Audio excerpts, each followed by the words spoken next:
Olá, irmãos, graça e paz do Senhor Jesus. Nós estamos começando um novo mês e nesse mês de outubro nós vamos estar aprendendo sobre comunhão. E eu venho aqui para dar uma pequena introdução para a gente começar a refletir acerca do tema. Quando você ouve a palavra comunhão, o que vem na sua mente?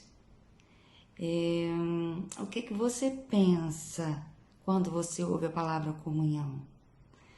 É muito comum, né? Quando se fala em comunhão, a gente lembra de festa, a gente lembra de comemorações, a gente lembra de alegria, a gente lembra de amizade, né? De estar juntos. É tudo isso também, e mais um pouquinho. Né? Romanos, capítulo 12, versículo 5, o apóstolo Paulo diz ali que a gente precisa alegrar com os que se alegram e chorar com os que choram. Então, eu acho que aí a comunhão fica um pouquinho mais completa, né?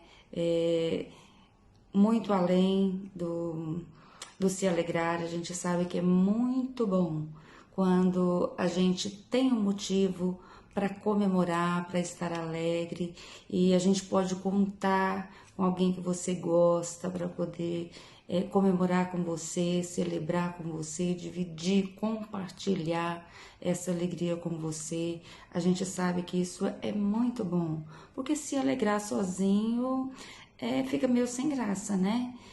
Então a alegria ela é bem mais intensa, bem melhor de ser vivida quando essa alegria é compartilhada com alguém, né?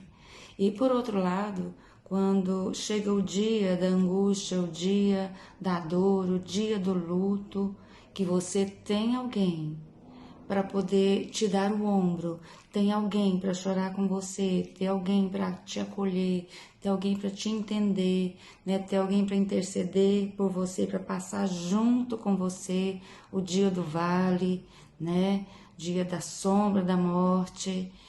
Ter alguém para passar junto com você é reconfortante. Isso também é comunhão. A palavra comunhão, ela é a união de duas palavras, comum mais união, né? De maneira que nós podemos definir comunhão como sermos unidos de tal maneira que nós podemos ter, né, as coisas em comum, ou seja, aquilo que é meu é seu, aquilo que é seu é meu.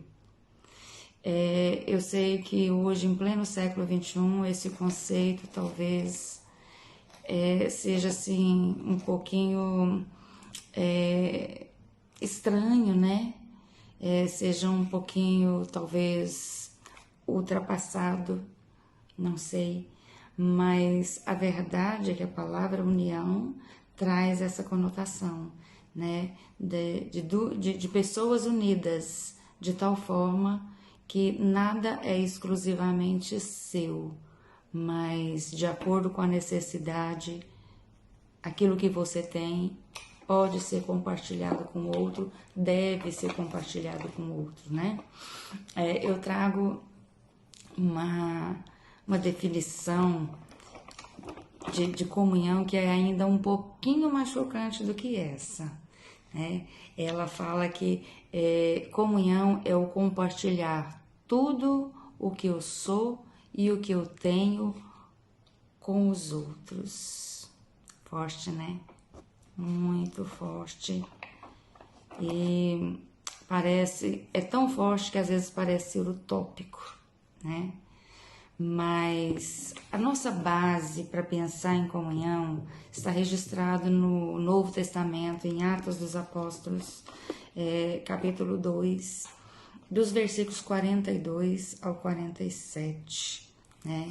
Eu queria que você depois pegasse a sua Bíblia, lesse todos esses versículos aí em forma de de devoção mesmo, de meditação, não é? O versículo 42 fala assim, que a igreja primitiva, eles perseveravam na doutrina dos apóstolos e na comunhão, no partir do pão e nas orações.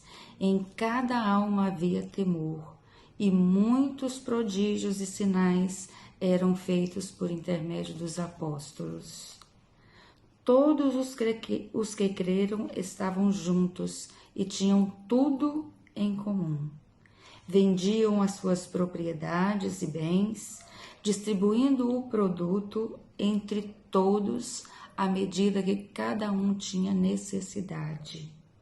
Diariamente perseveravam unânimes no templo, partiam o pão de casa em casa, tomava suas refeições com alegria e singeleza de coração, louvando a Deus e contando com a simpatia de todo o povo.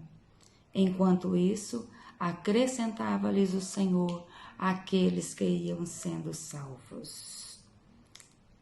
Tá aí até o verso 47. Se nós formos observar e extrair desse texto aqui, nós podemos fazer uma lista, não é? De itens aqui que mostra que a igreja primitiva estava praticando a comunhão, né? Aqui diz que eles estavam juntos, né? Eles perseveravam, eles davam continuidade na comunhão, né? Nessa comum união. Eles partiam o pão entre eles e oravam juntos. Então, eles estavam sempre juntos, eles praticavam o compartilhar, de maneira que não havia necessitado entre eles, porque quando a necessidade aparecia, não aquele que dispunha do recurso, disponibilizava o seu recurso e as necessidades dos outros eram atendidas, né? Eles unanimemente se reuniam no templo, né? O que eles faziam ali no templo? Eles adoravam a Deus, eles buscavam a Deus, eles oravam a Deus, não é? Eles comiam juntos, eles se alegravam juntos. Por que eles se alegravam juntos? Porque tudo isso que eles faziam era de maneira voluntária. Cada um escolhiam viver essa comunhão, viver essa unidade, viver em comunidade, e isso para eles não era uma obrigação, isso para eles não era um peso, isso para eles não era uma rotina enfadonha, pelo contrário, eles conseguiam ver muita alegria nessa prática, né? E aqui diz também no verso 47 que eles louvavam a Deus juntos, né? Imagino que eles estavam sempre louvando a Deus pelas conquistas uns dos outros, pelas necessidades supridas uns dos outros, pelas orações respondidas, pelos sinais que aconteciam, que eram feitos em resposta às orações que eles faziam, à vida de devoção que eles levavam, não é? E o resultado de tudo isso, diz aí, né, no versículo 47, que eles ganhavam, esse estilo de vida deles, levaram eles a ganhar a simpatia de todo o povo, de tal maneira que aqueles que não faziam parte da comunhão eram atraídos à comunidade, não é, da igreja primitiva, e diz que o Senhor acrescentava dia a dia aqueles que iam sendo salvos. Que maravilha, né? Pensando, refletindo nessa prática da igreja primitiva, se fosse para a gente dar uma nota de 0 a 10, que nota você daria para a comunhão da igreja primitiva? Vamos pensar sobre isso? Será que ela é realmente um modelo inspirador para nós hoje, do século XXI, Igreja de Cristo de Novo Horizonte? Será que essa igreja realmente serve de inspiração para nós? Será que nós já temos nos colocado como a igreja primitiva a praticar a comunhão em algum nível, não é? Com relação à Igreja de Cristo Novo Horizonte, que nota você daria para a prática da comunhão na igreja? Não é? Para que essa pergunta? Essa pergunta é porque nós nos propomos nesse mês começar a refletir sobre a comunhão com a finalidade de desenvolver a comunhão não só no nível de pensar sobre a comunhão, mas de tornar a comunhão prática, crescer, não é? A nível da vivência da comunhão na Igreja de Cristo Novo Horizonte, aprimorar nossa capacidade, né, de praticar a comunhão em comunidade. Então, se a comunhão é o compartilhar tudo que eu tenho, tudo que eu sou e tudo que eu tenho com os outros, né, isso me faz pensar que essa definição me remete ao modelo de Jesus Cristo, né? Que ele não simplesmente abriu a sua vida para nós, mas ele doou a entrega total da sua vida, não é, em favor da humanidade. Então, Deus, através da igreja, ele nos desafia a desenvolver a comunhão, não é? Nós estamos sendo desafiados agora nesse mês de outubro a pegar essa teoria tão bonita da comunhão, não é? E torná-la prática, né? Colocar ela em marcha nas nossas vidas, não é? Nos aproximarmos mais dos nossos irmãos e começar a deixar um pouquinho a nossa vida mais vulnerável, porque nós somos geralmente muito egoístas, muito reservados, né? Nós somos assim muito voltados para nós mesmos, aquilo que é meu, aquilo que é seu, ou seja, é cada um por si e Deus por todos. Eu oro por você e Deus resolve lá com você, não é? Mas nós estamos sendo convidados nesse mês a nos aproximar mais do outro e deixar que o outro nos conheça mais e conhecer mais o outro, porque nós podemos perceber que nós precisamos crescer, porque muitas vezes nós chamamos o outro de irmão, mas nós não sabemos exatamente qual é a realidade do outro irmão, o que é que se passa de fato e de verdade na vida íntima dele, na vida pessoal dele, quais são as suas necessidades de fato, suas necessidades espirituais, emocionais, né, até mesmo materiais. Então, vamos assim deixar um pouquinho de lado a nossa individualidade, né? O nosso egoísmo, e vamos nos interessar um pouquinho mais pela vida do outro, sem medo de ser explorado, sem medo de ser traído, né? Porque quando Jesus abriu, não só abriu, mas entregou a vida dele por nós, em resgate da nossa vida, não é? Demonstrando assim um nível elevadíssimo, supremo de comunhão com a humanidade. Ele sabia que ele podia ser traído, mas isso não foi suficiente para ele desistir de nós.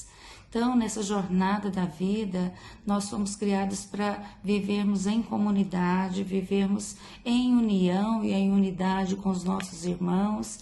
Então, vamos procurar, não é, nos dedicar nesse mês a pensar acerca disso aí. Se permita ser desafiado, se permita aí, não é, encarar não é?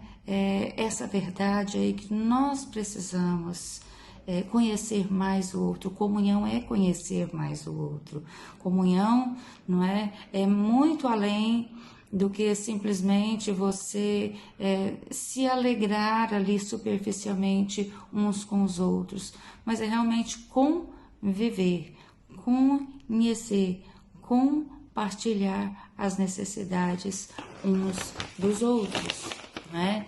Então, eu quero desafiar você a pensar sobre isso essa semana, a orar sobre isso, não é? Nós estaremos hoje à noite começando ouvir uma série de mensagens acerca, e que você já chegue no culto com o seu coração já, não é?